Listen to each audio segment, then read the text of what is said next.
Hello बच्चों, स्वागत है एक बार पुनः आपका पारामाउंट ऑनलाइन क्लास सोनपुर के यूट्यूब चैनल पर। और आज आपके लिए जो क्लास होंगी वो होंगी बहुपद पोलिनोमियल्स। वेटेज की बात करें बच्चों कि पोलिनोमियल्स चैप्टर पढ़ने से आपको कितना मार्क्स आने वाले हैं, तो आपको ध्यान रखना होगा कि 2023 में जो परीक्षा हुआ है, 2024 में जो परीक्षा हुआ है, 2025 में और 2026 में, इन चारों ही एग्ज़ामों का यदि हम लोग एवरेज निकालेंगे तो इस चैप्टर से लगभग 7 से 8 प्रश्न ऑब्जेक्टिव होंगे और 1 या 2 प्रश्न सब्जेक्टिव होंगे। मतलब यदि मार्क्स की हम बात करें तो मिनिमम 10 मार्क्स इस चैप्टर से आपको आएंगे। इसका एक वीडियो हम कल पढ़ा चुके हैं कि उसमें फार्मूला क्या क्या आता है, किस तरह के सवाल होते हैं, इस पर भी चर्चा हो चुकी है। और आज हम आपके सामने 2 वीडियो बनाएंगे।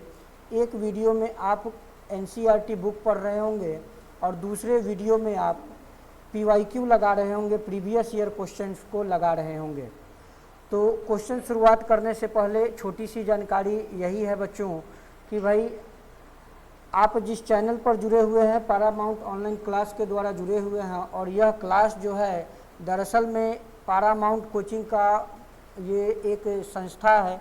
पारामाउंट कोचिंग ऑफलाइन चलता है और पारामाउंट ऑनलाइन क्लास के नाम से ऑनलाइन चल रहा है।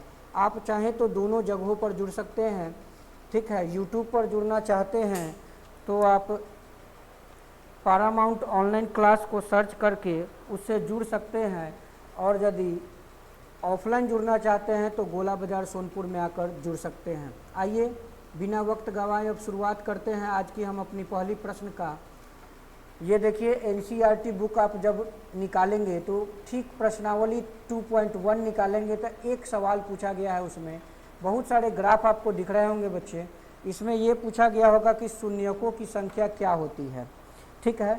तो आप केवल इतना बात ध्यान रखना है कि शून्यकों की संख्या किस पर निर्भर करेगी कि हमारा जो ग्राफ है, ग्राफ वो एक्स अक्ष को कितनी बार टच कर रहा है। ग्राफ एक्स अक्ष को जितनी बार टच करेगा, एक्स अक्ष को जितनी बार टच करे शून्यक उतना ही होगा, ठीक है। एक्स अक्ष को जितनी बार टच करे, तो आप पहला इक्वेशन में देखिए, ये हमारा वाई एक्सिस है और ये हमारा एक्स एक्सिस है, और ये हमारा लाइन है, ग्राफ का लाइन है, और ये एक भी बार टच नहीं कर रहा है, तो इसका शून्यकों की संख्या हो जाएगा 0, ठीक है। इसकी शून्यकों की संख्या क्या हो जाएगी, 0 हो जाएगी। दूसरे ग्राफ में देखिए भाई, ये एक्स एक्सिस है आपका, और ये वाला जो ग्राफ का लाइन है वो केवल एक जगह पर एक्स एक्सिस को टच कर रहा है, तो शून्यकों की संख्या कितनी हो जाएगी, 1 हो जाएगी। तीसरे वाले प्रश्न की ओर देखेंगे भाई, तो इसमें क्या है, यहाँ पर देखिए एक बार यहाँ टच कर रहा है, दूसरी बार यहाँ, तीसरी बार यहाँ, तो शून्यकों की संख्या 3 हो जाएगा। तो चलिए, ये 1 मार्क्स का क्वेश्चन जो कभी कभी रेयरली एग्जाम में आता है कि कितना शून्यक होगा, ये आप समझ चुके होंगे कि ग्राफ से शून्यक निकालना हो तो क्या करते हैं। ग्राफ से शून्यक निकालने के लिए बस एक्स एक्सिस जितनी बार टच करता है उसी को मान को हम लोग लिख देते हैं। अब आइए प्रश्नावली 2.2 में आते हैं। आप जानते होंगे कि बच्चों एनसीईआरटी से जब हम लोग पढ़ते हैं तो सवाल उसमें थोड़ा सा कम होता है, ठीक है, और एक्सरसाइज की संख्या 2, 3, 4, 5 कर देता है। तो आइए 2.1 आपके सामने 2 मिनट का एक्सरसाइज तक खत्म हो चुका है। अब आते हैं हम लोग 2.2 में। इसमें क्वेश्चन कह रहा है कि निम्न द्विघात बहुपद के शून्यकों की संख्या ज्ञात करें। निम्न द्विघात बहुपद के शून्यकों की शून्यक ज्ञात करें और शून्यकों और गुणांकों के बीच संबंध स्थापित करें। तो प्यारे बच्चों, इसके बारे में हम आपसे आगे बताएं तो इसके पहले आप जान लें कि भाई शून्यकों और गुणांकों के बीच 2 तरह का संबंध होता है। एक होता है alpha plus beta equal to minus B by a, और एक होता है alpha into beta equal to c by a, ठीक है। तो अल्फा और बीटा क्या होता है, तो अल्फा और बीटा को ही हम लोग शून्यक कहते हैं। क्या कहा जाएगा बच्चों, अल्फा और बीटा को हम लोग शून्यक कहते हैं। मतलब हम लोग इंग्लिश में बात करें तो इसी को जीरोज कहा जाता है बच्चों, जीरोज कहा जाता है। और शून्यक वह मान होता है जो बहुपद को पूरी तरह से संतुष्ट करता है। तो आइए हमारा बहुपद क्या है भाई, x square minus 2x minus 8। ठीक है, हमको शून्यक निकालना है तो बराबर में 0 रख लीजिए। एक्स स्क्वायर, अब इस 2x को हम लोग क्या लिख सकते हैं बच्चों, माइनस 4x और प्लस का 2x। ठीक है, माइनस 8 इक्वल टू 0। अब यहाँ से x को कॉमन निकाल लीजिए तो x माइनस 4, और फिर यहाँ से 2 को कॉमन निकाल लीजिए तो x माइनस 4 बराबर 0। x माइनस 4 हो गया और एक हो गया x प्लस 2 बराबर 0। यदि हम लोग x माइनस 4 का मान 0 ले लें तो x इक्वल टू 4 हो जाएगा, और यदि हम लोग x प्लस 2 का मान 0 ले लें तो x का मान माइनस 2 हो जाएगा। आप देख रहे होंगे कि 2 शून्यक आ गया बच्चों, तो 2 शून्यक आ गया तो इसमें से इसको हम लोग अल्फ़ा मान लेते हैं और इसको बीटा मान लेते हैं। आप किसी को कुछ भी मान सकते हैं भाई, आप चाहे तो माइनस 2 को भी अल्फ़ा मान लीजिए और 4 को बीटा मान लीजिए, इससे क्वेश्चन पर कोई फ़र्क नहीं पड़ेगा। अब संबंध बनाइए भाई, संबंध स्थापित करना है तो alpha plus beta equal to minus B by A. अल्फ़ा का मान 4 है बच्चों, तो 4 प्लस बीटा का मान है minus 2 equal to minus B. B क्या होता है बच्चों, एक्स का गुणांक, तो एक्स के बगल में माइनस 2 है तो बी का मान हो गया माइनस 2। और ए क्या होता है बच्चों, एक्स स्क्वायर का कुछ भी नहीं है तो 1 कह देंगे। तो ये 4 में से 2 घट जाएगा तो 2 हो जाएगा प्लस में, और यहाँ माइनस माइनस प्लस में 2। एक रिलेशन एस्टैब्लिश हो गया भाई। और द्विघात समीकरण है तो इसमें 2 तरह के संबंध होते हैं। एक दूसरा संबंध होगा alpha into beta equal to होता है सी बाई ए। अब अल्फ़ा इंटू बीटा यदि हम लोग करेंगे तो 4 इंटू माइनस 2 इक्वल टू सी। अब सी कहाँ होता है भाई, तो सी ये होता है अचर पद। अचर पद क्वेश्चन में जो कांस्टेंट टर्म लिखा हुआ है उसको कहते हैं। तो सी क्या हो गया बच्चों, माइनस 8, और ए एक्स स्क्वायर का गुणांक तो 1। 4 में 2 से इंटू करेंगे माइनस 8, और ये भी आ गया माइनस 8। हमारा दोनों तरफ LHS और RHS इक्वल हो गया, और यही हमारा संबंध जो है वेरीफाई हो गया बच्चों। अब जानेंगे कि इससे पहले वाले स्लाइड में हम लोग पढ़े थे तो उसमें 1 नंबर का क्वेश्चन हुआ करता था, और इस स्लाइड को पढ़िएगा बच्चों तो ये लॉन्ग क्वेश्चन जो बिहार बोर्ड में पूछा जाता है उसमें एक सवाल आने के चांसेज होते हैं जो या तो द्विघात से पूछ देता है या तो त्रिघात से पूछ देता है। और यदि यह आ गया आपके एग्जाम में तो यही वो सवाल है जो आपको 5 मार्क्स देगी। ठीक है, ये वो सवाल है जो आपको क्या दे सकते हैं, 5 मार्क्स दे सकते हैं। ठीक है, अब आप इसमें देखिए एक 5 नंबर सवाल जो यहाँ पर लिखा है कि टी स्क्वायर माइनस 15। तो आप टी स्क्वायर माइनस 15 को क्या लिखिएगा बच्चों, टी स्क्वायर माइनस 15 को क्या लिख सकते हैं, कोई भी बच्चा इसको क्या लिख देगा भाई, तो लिखेगा कि टी स्क्वायर बराबर 15, तो टी बराबर रूट अंडर 15, तो इसका अल्फ़ा का मान प्लस में रूट 15 हो जाएगा और बीटा का मान माइनस का रूट 15 हो जाएगा। और फिर हम लोग ऐसे शून्यकों और गुणांकों के बीच संबंध स्थापित करेंगे। ध्यान रहे बच्चों कि जिस भी अंक का गुणांक नहीं दिया है, जैसे यहाँ टी का गुणांक पूछेगा तो सिंगल टी तो है ही नहीं, तो जिसका नहीं दिया है उसका गुणांक हमेशा 0 रहता है। जो चीज़ क्वेश्चन में जिक्र नहीं है उसका गुणांक पूछे तो हमेशा 0 रखना है बच्चों। आ जाइए अगले स्लाइड की ओर हम लोग आते हैं बच्चों। अब ये बाकी का सवाल आप लोग बनाएंगे, ये आपके लिए होमवर्क है बच्चों। ठीक है, ये आपके लिए होमवर्क है, इस सवाल को आपको बनाना है।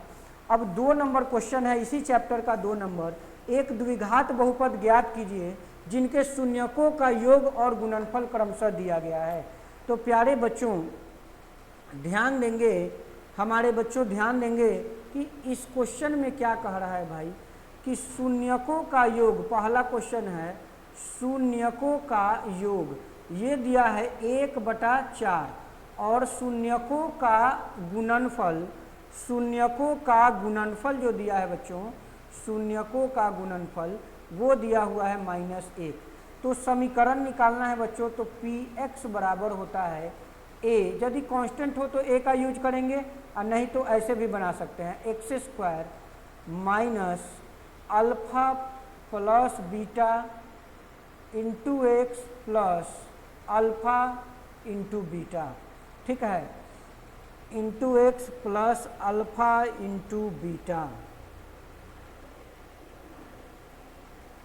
ठीक है। देखिए अल्फा इंटू बीटा, अब बना दीजिए बच्चों, x² minus alpha plus beta का मान है 1/4, 1/4 into x plus alpha into beta का मान है -1। इसको सोल्व कर लेंगे, x² माइनस 1/4x माइनस 1। अब यहाँ पर ये जो बटा में 4 है इसको हम लोग बाहर निकाल दे, यदि a/4 कर ले तो क्या लिख दीजिएगा आप, 4x² माइनस x माइनस 4। अब चूंकि इक्वेशन निकाल रहे हैं बराबर में 0 बैठाते हैं, तो 0 इससे क्रॉस गुना होके क्या हो जाएगा भाई, 4 से वो भी 0 और a बटा में जाएगा तो वो भी 0 हो जाएगा।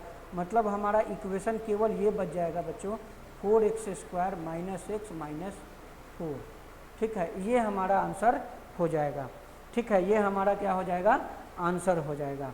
क्लियर है बच्चों। एक और प्रश्न आपको समझा दें, इसी में यदि हम लोग एक और प्रश्न आपको समझा दें कि भाई 5 नंबर सवाल, तो इसमें क्या है भाई, हम लोग बहुपद निकालेंगे तो x², यही तो फॉर्मूला है, a into x² minus alpha plus beta into x plus alpha into beta, ठीक है। ये हम लोग बहुपद निकालेंगे तो ऐसा यूज करेंगे, तो a x² minus 5 number question यहाँ है बच्चों, अल्फ़ा प्लस बीटा का मान है -1/4 into x plus alpha into beta का मान है प्लस का 1/4, अल्फ़ा इंटू बीटा का मान है प्लस का 1/4। तो आइए शुरुआत करें, इसको हम लोग क्या करेंगे भाई, a इंटू x² और ये माइनस माइनस प्लस हो जाएगा, 1/4x प्लस 1/4 प्लस 1/4। क्लियर है बच्चों। अब यहाँ हम लोग क्या कर लेंगे भाई, 4 को बाहर निकाल देंगे तो इक्वेशन यही बन जाएगा, 4x² प्लस x प्लस 1। अब ये 0 हो जाता है तो हमारा शुद्ध इक्वेशन जो है यही है, 4x² प्लस x और प्लस का 1, ठीक है। ये एक टाइप है, ये टाइप भी आता है एग्जाम में आपके लिए। तो ये आपका सवाल था जिसमें हम लोग द्विघात बहुपद निकाला करते थे। आइए अगला क्वेश्चन, अगले स्लाइड की ओर आए हम लोग। अगला स्लाइड क्या है बच्चों, ये देखिए आप 2.2 NCERT बुक का एक्सरसाइज 2.2 भी कर चुके हैं। मतलब क्वेश्चन इतना इजी होता है कि आप NCERT बुक से पढ़ें तो घंटों में एक चैप्टर पूरा निकल सकता है बच्चों। तो आज हम लोग पढ़े हैं अभी तक एक्सरसाइज 2.1, अभी तक हम लोगों ने जो पढ़ा है एक्सरसाइज 2.1 और एक्सरसाइज 2.2, इन दोनों से क्वेश्चन हम लगा चुके हैं। और बच्चों अब से कुछ देर के बाद आपसे हम लोग PYQ करा रहे होंगे, प्रीवियस ईयर क्वेश्चन जो 2009 से लेकर 2026 के बीच में पूछा गया सवाल है, उसको भी हम आपको कराएंगे। अभी ऑब्जेक्टिव चल रहा है तो उस पर ध्यान देंगे, आप लोगों को पढ़ना है। यदि आप लोग चाहते हैं कि भाई बिहार बोर्ड में हमारा स्कोर जो है वो 450 के पार रहे, 400 प्लस रहे, 400 से प्लस स्कोर आए, तो आप दोनों जगहों से आप जुड़े रहिए भाई।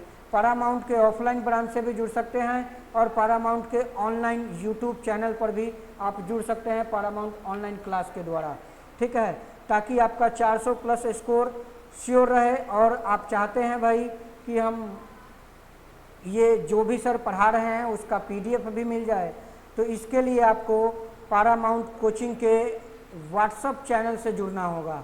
ठीक है, यदि आप चाहते हैं कि इसका हम लोग क्या ले लें भाई, पीडीएफ भी ले लें, तो आपको पीडीएफ लेने के लिए क्या करना होगा भाई, पारामाउंट कोचिंग का व्हाट्सअप चैनल से जुड़ना होगा।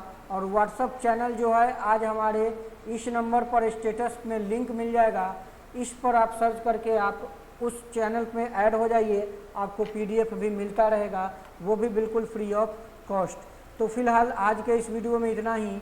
धन्यवाद। जय हिंद।